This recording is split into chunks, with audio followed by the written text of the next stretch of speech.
Bonjour, c'est un nouveau numéro d'une histoire, une question. Je suis Laurent Kivogne et je vous raconte encore et encore une histoire de Henri Gougaud dans L'Arbre à Soleil et qui s'intitule aujourd'hui Titiana.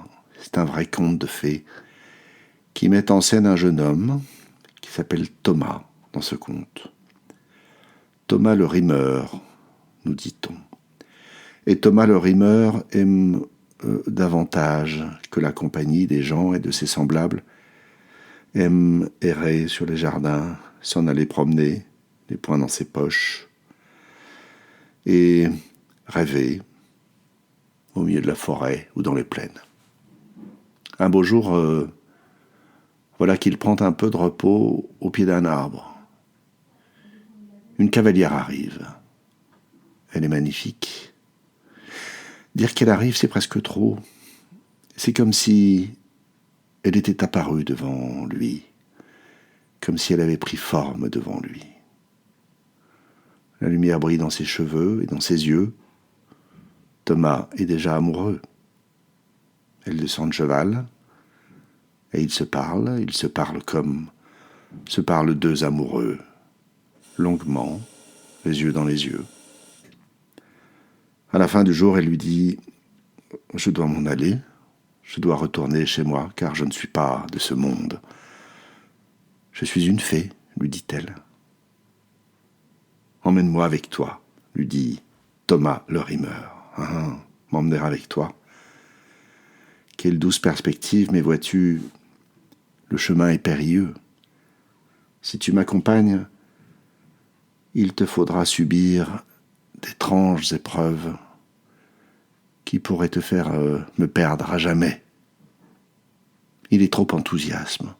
Il est déjà à califourchon sur le cheval. Elle monte derrière lui.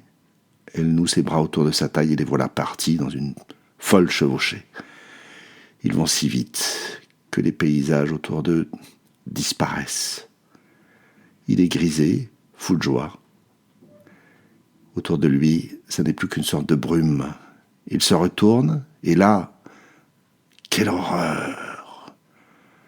Ce n'est plus cette magnifique femme qui était là, mais une femme à la peau parcheminée, aux dents noires, la chevelure est hirsute et grise, et là, à la place des yeux, des trous béants.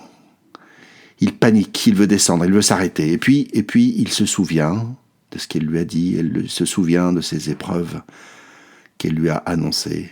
Alors il serre les dents, et il continue sa chevauchée. Et bientôt, en effet, le soleil réapparaît, rouge, et tout est rouge autour d'eux, tout est rouge, couleur de sang, et ses bras, ses mains, lui aussi, tout entier, et couleur de sang. Il n'ose pas se retourner.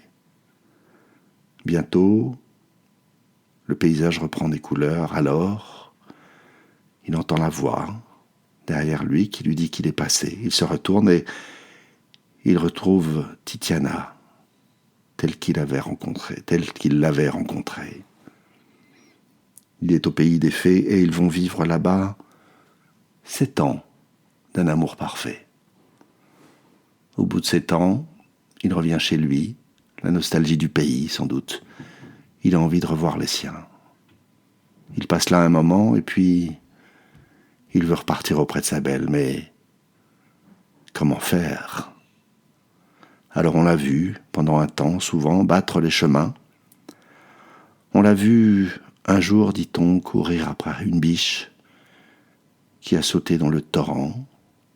Il a sauté derrière elle, et plus personne ne l'a jamais revu. Voilà, c'est la fin de cette histoire. Si vous voulez vous poser la question de en quoi cette histoire fait écho pour vous, quelle question elle vous amène, mettez sur pause et on se retrouve de l'autre côté. De l'autre côté, ça c'est bien un mot qui convient à cette histoire. De l'autre côté, cette histoire qui a un goût de rêve, un parfum de rêve. Et au fond, la part rationnelle de moi ne voilà dans qu'élucubration, je vais y arriver. Il a rêvé, c'est sûr, cette femme n'existe pas. Et le souvenir, quand il s'est réveillé, le souvenir de ce songe l'a rendu fou et l'a fait se précipiter dans la rivière. Ou bien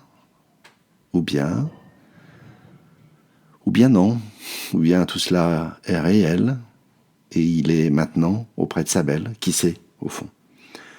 Et la question que je me pose, moi, c'est est-ce que je sais naviguer comme ça, entre le rêve et la réalité?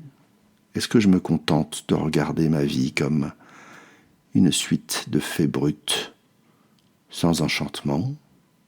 Ou bien est-ce que je sais leur donner la couleur du rêve? Voilà, c'est la fin de ce numéro. Cliquez, partagez, à bientôt.